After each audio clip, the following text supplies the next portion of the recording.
Welcome to DS ই পাঠশালা।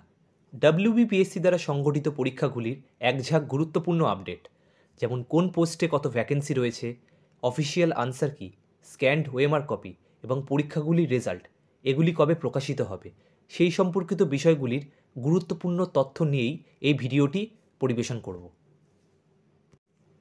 আজ 2রা December সকালবেলায় WBPSC anti corruption student unity গ্রুপের তরফ হতে সকল পরীক্ষার্থীদের হয়ে পিএসসি ভবনে একটি ডেপুটেশন জমা করতে যাওয়া হয়েছিল, যার উদ্দেশ্য ছিল বিভিন্ন গুরুত্বপূর্ণ বিষয়, যেমন কোন পোস্টে কত ভ্যাকেন্সি রয়েছে, অফিসিয়াল আনসার কি, স্ক্যান্ড ওএমআর কপি এবং পরীক্ষাগুলির রেজাল্ট এগুলি কবে প্রকাশিত হবে সেই সম্পর্কিত সঠিক তথ্য তুলে আনা। এবং ডেপুটেশন দিয়ে বেরিয়ে আসার পরে পিএসসি ভবন থেকে যা জানানো হয়েছে সেগুলি WBPSC anti corruption student unity group তাদের ফেসবুক পেজে লাইভের মাধ্যমে তুলে ধরেছে।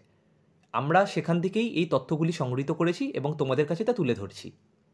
প্রথমে আসবো ডব্লিউবিসিএস মেন 2022 এর রেজাল্ট সংক্রান্ত বিষয় আলোচনায়।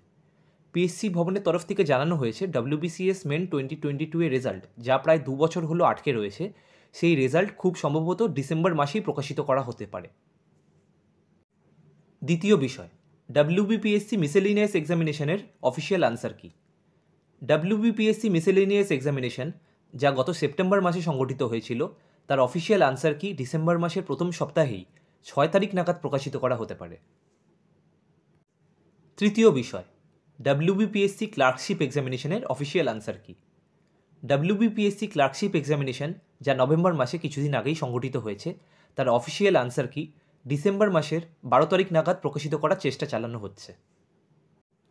চতুর্থ বিষয়, scanned OMR copies of the candidates. WBPSC clerkship এবং মিসেলিনিয়াস এক্সামিনেশনের আনসার শিট ওএমআরগুলির স্ক্যান্ড কপি ওয়েবসাইটে প্রকাশিত করার কথা হয়েছিল।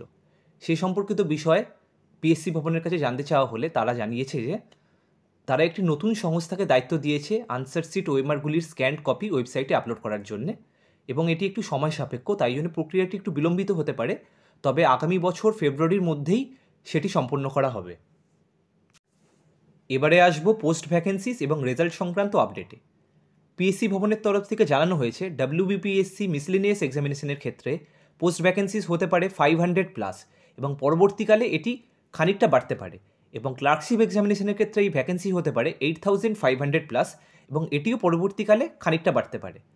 এবং রেজাল্টের ব্যাপারে জানানো হয়েছে সম্পূর্ণ নিয়োগ প্রক্রিয়া, অর্থাৎ মিসেলিনিয়াস এবং ক্লার্কশিপ এক্সামিনেশনের সম্পূর্ণ নিয়োগ প্রক্রিয়া 2025-এর শেষ থেকে শুরু করে 2026-এর প্রথম দিকের মধ্যেই সম্পন্ন করা হবে। অর্থাৎ সম্পূর্ণ নিয়োগ প্রক্রিয়াটি আজ থেকে শুরু করে 1 থেকে 1.5 বছর লাগতে পারে সম্পূর্ণ হতে। আশা করছি ডব্লিউবিপিএসসি দ্বারা সংগঠিত পরীক্ষাগুলি নিয়ে তোমাদের মনে যা যা জিজ্ঞাসা ছিল তা এই ভিডিওর মাধ্যমে আমি দূর করতে পেরেছি।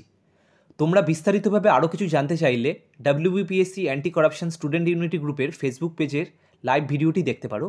সেখানে আরও কিছু পরীক্ষা যা ডাব্লিউবিপিএসসি দ্বারা সংগঠিত করা হয় সেগুলি সম্পর্কিত বিস্তারিতভাবে জানানো হয়েছে, যেমন পরবর্তীকালে এক্সাম ক্যালেন্ডার কী হতে পারে এবং আইডিও, ফায়ার অপারেটর, কেপিএস, বিভিন্ন এক্সামের নোটিশ, এগুলি সম্পর্কিত কিছু গুরুত্বপূর্ণ আপডেট সেখানে তুলে ধরা হয়েছে। এই ভিডিওটি তোমরা শেয়ার করে নিতে পারো তোমাদের চেনা পরিচিত পিএসসি পরীক্ষার্থীদের মধ্যে, তাহলে তারাও এই বিষয়গুলি সম্পর্কে অবগত হতে পারে। চাকরির পরীক্ষা সংক্রান্ত এমন কিছু গুরুত্বপূর্ণ তথ্য পেতে চ্যানেলটি সাবস্ক্রাইব করে যুক্ত থেকো। ধন্যবাদ।